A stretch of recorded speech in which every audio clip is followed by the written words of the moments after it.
महाराणा एजन्सीला दिलेल्या 22 कोटींच्या वसुलावरून एमआयएम नगरसेवक पहिल्याच सर्वसाधारण सभेत आक्रमक।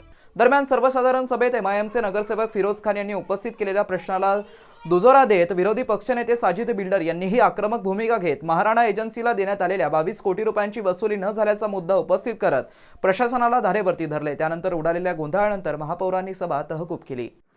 दरम्यान सर्वसाधारण सभेत एमआयएमचे नगरसेवक फिरोज खान यांनी उपस्थित केलेल्या प्रश्नाला दुजोरा देत विरोधी पक्षनेते साजिद बिल्डर यांनीही आक्रमक भूमिका घेत महाराणा एजन्सीला देण्यात आलेल्या 22 कोटी रुपयांची वसुली न झाल्यास मुद्दा उपस्थित करत प्रशासनाला धारेवरती धरला। त्यावरती सत्ताधारी पक्षाच्या नगरसेवकांनी एमआयएम नगरसेवकांवरती अतिक्रमण कारवाईला विरोध केल्याचा आरोप करत त्यांच्यावरती दाखल केलेल्या गुन्ह्यासंदर्भात भाष्य केला। त्यानंतर सभागृहात सत्ताधाऱ्यांनी विरोधी पक्षांच्या नेत्यांमध्ये बाचाबाची झाली। या घडलेल्या गोंधळानंतर महापौर समीर राजूरकर यांनी सभा तहकूब करण्याचे आदेश दिले। त्याबरोबरच राष्ट्रगीत आणि राज्यगीत वाजवण्यात आलं। सभा तहकूब झाल्यानंतर एमआयएम नगरसेवकांनी सभागृहामध्ये 22 खोके एकदम ओके अशा घोषणा देत प्रशासनावरती टीका केली। या सर्व गोंधळावरती महापौर समीर राजूरकर यांनी स्पष्टीकरण देत संबंधित प्रकरणातील कायदेशीर प्रक्रिया आणि महापालिकेची भूमिका माध्यमांशी बोलताना मांडली। तर विरोधी पक्षनेते समीर साजिद बिल्डर यांनी प्रशासनावरती देखील आरोप केले आहेत। त्यामध्ये गोंधळ वगैरे काही झालेला नाही। विषय पत्रिका ही सकाळीच संपली, पण सन्माननीय सदस्यांनी जे प्रश्न विचारलेले आहेत त्याचे खुलासे कायद्याच्या तरतुदीमध्ये ते खुलासे सभा कामकाज नियमावलीमध्ये लिखित स्वरूपात दिले जातात। तर त्या संदर्भात काही उपप्रश्न असतील तर सगळ्या सदस्यांचं समाधान व्हावं या उद्देशाने आपण प्रत्येक प्रश्नाच्या बाबतीत सगळ्यांना वेळ दिला। आपण सगळेजण होतात, सकाळी 11 वाजता चालू झालेली सर्वसाधारण सभा 5:15 वाजले तरी आपण चालू ठेवली होती। आणि प्रश्न क्रमांक 14 मध्ये अति स्पष्ट खुलासा झाला। आयुक्तांनी पण त्याच्यामध्ये खुलासा केला। ते केल्यानंतर तुम्ही सभागृहामध्ये अशा पद्धतीचं वर्तणूक करणं ही चांगली गोष्ट नाहीये। या शहरामध्ये आपण त्या सभागृहामध्ये किंवा सर्वसाधारण सभेमध्ये या शहराच्या विकासाचे प्रश्न मांडले पाहिजे, या शहराचा सर्वांगीण विकास कसा होतो असे प्रश्न मांडले पाहिजे। पण ते न मांडता कोणत्या तरी विषयाला धरायचं, त्याचा खुलासा मिळाल्यानंतर सुद्धा तुम्ही त्यांना, आपण जर सभागृहामध्ये वरतून पाहत असताल तर पीठासन अधिकारी म्हणून मी त्यांना 4 वेळेस विचारलं की बाबा ह्याच्यात तुम्हाला अपेक्षित काय, कोणत्याही विषयामध्ये अपेक्षित काय, तर त्यांनी ते सांगू शकले नाही। आणि मग त्या आपला प्रश्न चुकलेला आहे हे लक्षात आल्यानंतर मग हा वेगळीकडे विषय न्यायचा प्रश्न केला।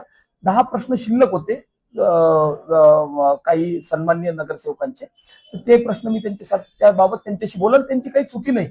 काही विशिष्ट लोक प्रश्नाचं उत्तर मिळाल्यानंतर सुद्धा ते उत्तर समाधानकारक असताना सुद्धा त्याची एक कॉपी माझ्याकडे असते, एक कॉपी आयुक्ताकडे असते, एक नगरसचिवाकडे असते, ते धडधडीत दिसत होतं तरी सुद्धा उगाच विषय काढून त्याला वाढवायचं म्हणजे दुसऱ्या सदस्यांवर अन्याय होईल असं मला वाटतं। बघा, असं आहे, अतिप्रधानाची व्याख्या त्यांना लक्षात आली नाही।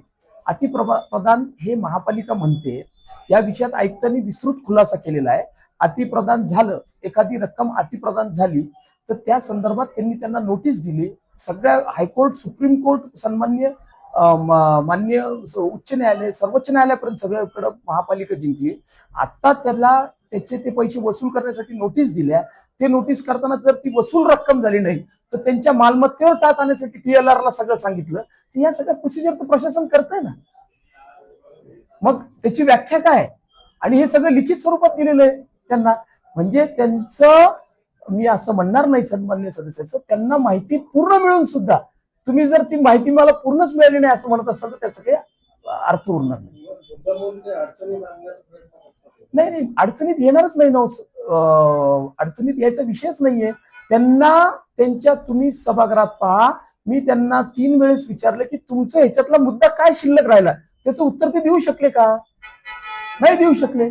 मग त्याला तुम्ही कव्हर अप करायसाठी असं काही म्हणताल तर ते मला काही योग्य वाटत एजेंसी इसको लेखा विभाग की तरफ से 22 करोड़ रुपए एक्स्ट्रा दे दिए गए।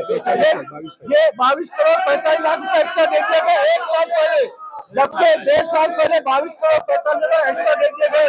उसके बाद आज तक भी वो पैसे महाराणा एजेंसी के ओनर से लिए नहीं जा सके, जबकि वो महाराणा प्रताप एजेंसी का ओनर कौन है? तो शिंदे सेना का खबर है, शिंदे सेना का अध्यक्ष था वो, और वो उसको बचाने के लिए कमिश्नर और लेखा विभाग को लग गया। उसके साथ में आज बीजेपी को कहीं ना कहीं माहौल को बचाने के लिए जीपी के अंदर बात करने लगी, जबकि एमआईएम की मांग ये थी कि जिसको 22 करोड़ रुपए एक्स्ट्रा दिए गए उसके खिलाफ एफआईआर दाखिल की जाए, और जिस अधिकारी ने उसकी सिग्नेचर से 22 करोड़ एक्स्ट्रा महाराणा प्रताप एजेंसी को दिया उसके ऊपर भी एफआईआर दाखिल की जाए। मगर हमारी दोनों मांग को महापौर साहब ने नहीं माना। मैं आपके जरिए से पूरे शहर को, पूरे महाराष्ट्र को बताना चाहता हूँ कि महानगर पालिका औरंगाबाद शहर की छत्रपति संभाजी नगर की ये पहले ही इसकी तिजोरी कंगाल है, और इस कंगाल तिजोरी के अंदर से 22 करोड़ 45 लाख रुपए एक एजेंसी को दे दिए गए 1.5 साल पहले, और आज कहा जा रहा है कि वो गलती से दे दिए थे।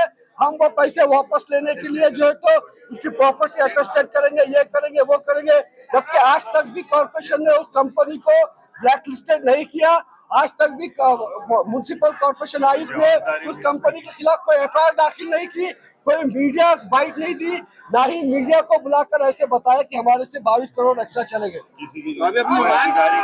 अपनी मांग अभी क्या है और हमारी मांग ये है कि महाराणा प्रताप एजेंसी के ऊपर एफआईआर दाखिल की जाए और उसके ऊपर गुना दाखिल करके वो 22 करोड़ वापस हासिल किए जाए, और इसके साथ लेखा विभाग के जिन अधिकारियों की सिग्नेचर से वो 22 करोड़ एक्स्ट्रा दिए गए उन अधिकारियों के ऊपर, वो भ्रष्टाचारी अधिकारियों की साठगांठ की वजह से ही वो 22 करोड़ एक्स्ट्रा महानगर पालिका के, यानी आपके और मेरे टैक्स के पैसे 22 करोड़ एक्स्ट्रा जो है तो उसको दिए गए। क्या अल्टीमेटम रहेगा? अल्टीमेटम यही है कि जब तक ये दोनों कार्रवाई नहीं होगी, जब तक जो है तो लेखा विभाग के अधिकारी के खिलाफ सख्ती की रजा की कार्रवाई नहीं की जाएगी और महाराणा एजेंसी को जो है तो ब्लैक लिस्टेड करना होगा और उनके खिलाफ एफआईआर दाखिल करना होगा, जब तक ये दो मांग नहीं मानी जाएगी तब तक आने वाली हर जीबी में ये मुद्दा गूंजता रहेगा।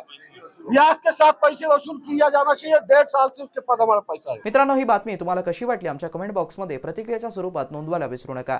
अशाच बातम्या बघण्यासाठी आणि अपडेट राहण्यासाठी आमच्या YouTube चॅनलला सबस्क्राइब करायला विसरू नका। धन्यवाद।